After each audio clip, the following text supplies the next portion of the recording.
Online Manipuri ayuki pau yengbiriba pumnamok puthoi laisramna khurumjari ahanbada maroiba pau. Poppy pambi sing yanthatuna manghankre Kangpopi district amadi None district ki tongan mafamsingda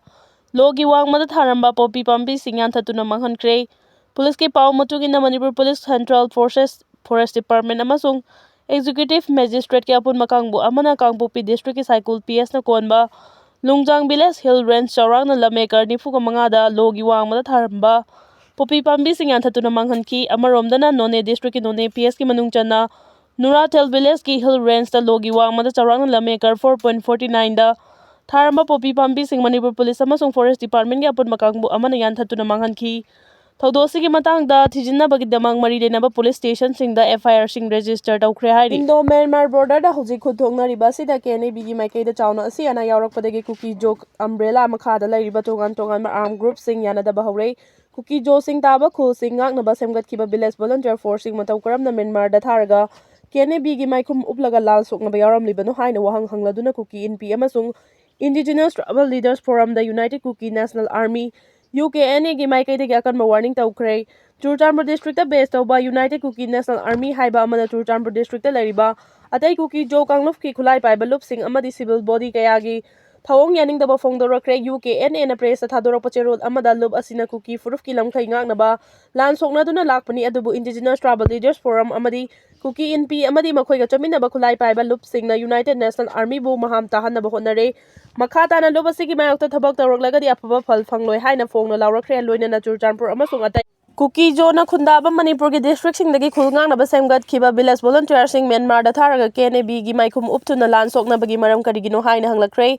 hanak Myanmar da Manipur gi lalolup sing khuthongnabada sikhiba KNB gi cadre sing gi marakta Churchandpur amasung Kangpopi dagi Kuki kaya yaure haina Manipur gi pauche sing da yaunarakiba amadi social media da KNB gi asiba cadre sing gi photo urakpadagi Churchandpur gi village volunteer gi imung manung kaya amana ITLF amasung Kuki Inpi da kanna takhatpa haurakre matang asida Myanmar da siba KNB gi cadre sing gi marakta matau karamna India gi Aadhaar card yauromlibano haiba sini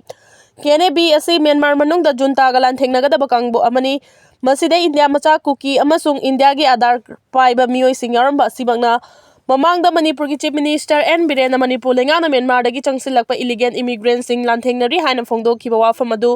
handaki thaudo asina hena mayek sengalakle amaramda KNB gi maikai dagi India gi ngamkhai manungda lairiba Kuki singna Myanmar manungda Manipur gi lalauba singna lanthengnabada darkar oiba supply pinaba phongna khangalakhiba simakna Manipur da tholiba kangluf kilana sida Myanmar dagi ain kaina changsilakpa illegal immigrants sing maruoina Kuki immigrants sing yaure haiba adu hena mayek senghale Maitei gi maikai dagi Manipur da tholiba lana sida Myanmar gi Kuki illegal immigrants sing yaure haina maral seduna lakpagi mathakta drone dagi lauba footage kaya da Myanmar dagi changlakpa Longri setpa Kuki immigrant kaya lanthengna yaubagi video kaya ama puthorakrabani handaki thawong asina Manipur da leriba masing yamdaba mar jomi amadi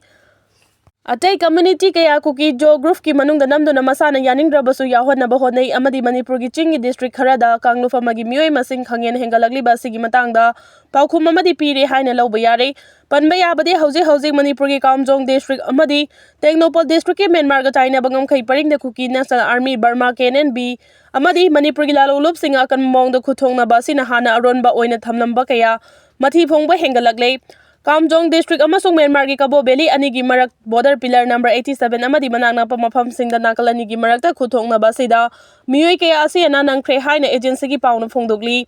January 18 tagi haurakhiba khuthongna basi hojik sumakha chathari masigi mamangda KNB amadi Asian IM anigi marakta ngamkhai paringna chauna khuthongna balaikre madugi makha tarakpada IM gi maike degi Kamjong amasung thangnaba mafamda laiba Kuki khul singna KNB ga mari thamnadanaba akanba wafam phongdok balaikre